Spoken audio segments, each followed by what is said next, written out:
Hi hello friends, ముందుగా గోరుచిక్కుడుకాయలు ఇలాగా నారలు తీసుకొని సైడ్కి పెట్టుకుని ఉంచుకోవాలి. తర్వాత గ్యాస్ ఆన్ చేసి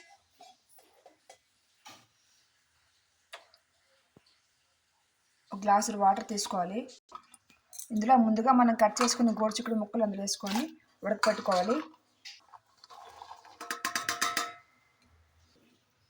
ఇంత చిటికెడు పసుపు, ఒక స్పూన్ ఉప్పు వేసుకొని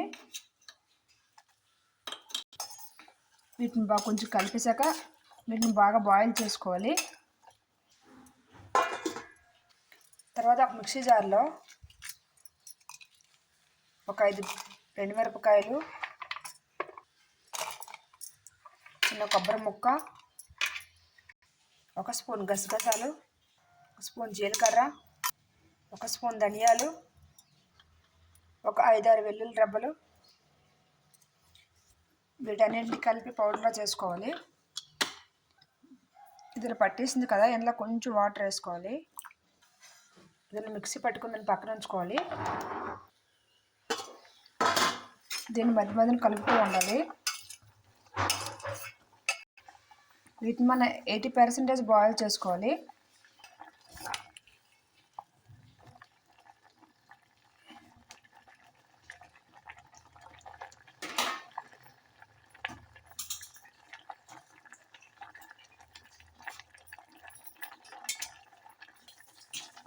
ఇవి 80% బాయిల్ అయిపోయాయి కదా, ఒక చిల్లులు గరిటె తీసుకొని అదే ఒక ప్లేట్లో వేసుకోవాలి.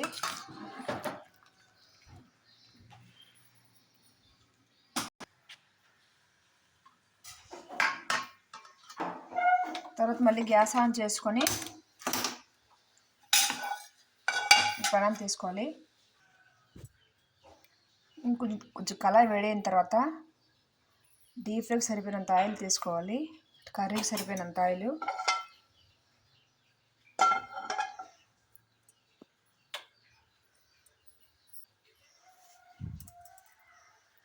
ఇందులో ఒక స్పూన్ ఆవాలు,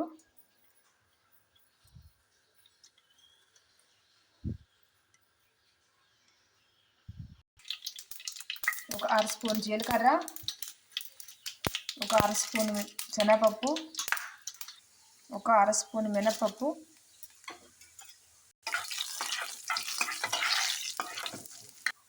పచ్చిమిరపకాయలు,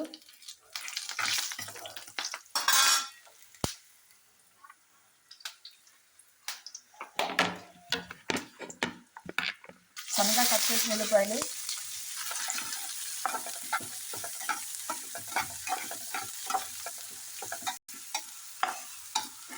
ఈ ఉల్లిపాయలు ఇలా గోల్డెన్ బ్రౌన్ కలర్ వచ్చిన తర్వాత వేపుతుండాలి.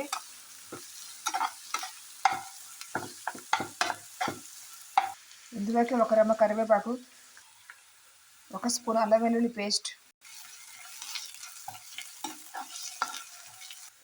ఉల్లిపాయలు కాస్త కలర్ చేంజ్ అయ్యాయి కదా, వీటిలోకి మనం ముందుగా బాయిల్ చేసుకున్న చిక్కుడుకాయలు వేసుకోవాలి. ముందుగా పేస్ట్ చేసుకున్నది ఇందులో వేసుకోవాలి.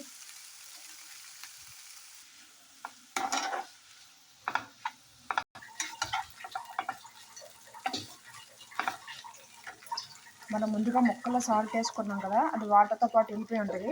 ఇంకొంచెం సాల్ట్ వేసుకుంటున్నాను.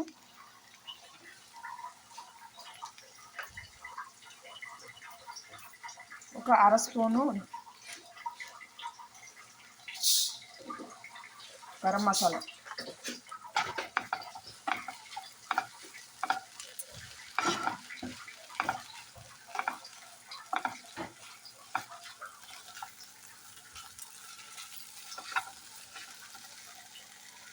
స్టవ్ ఆఫ్ చేసుకొని ఒక సర్వింగ్ బౌల్లో ఎంత టేస్టీగా ఉండే గోరుచిక్కుడు మసాలా కర్రీ రెడీ. ఒకసారి మీరు కూడా ట్రై చేయండి. మీకు ఎలా వచ్చిందో కామెంట్ చేయండి, షేర్ చేయండి, సబ్స్క్రైబ్ చేయండి, లైక్ చేయండి. బాయ్.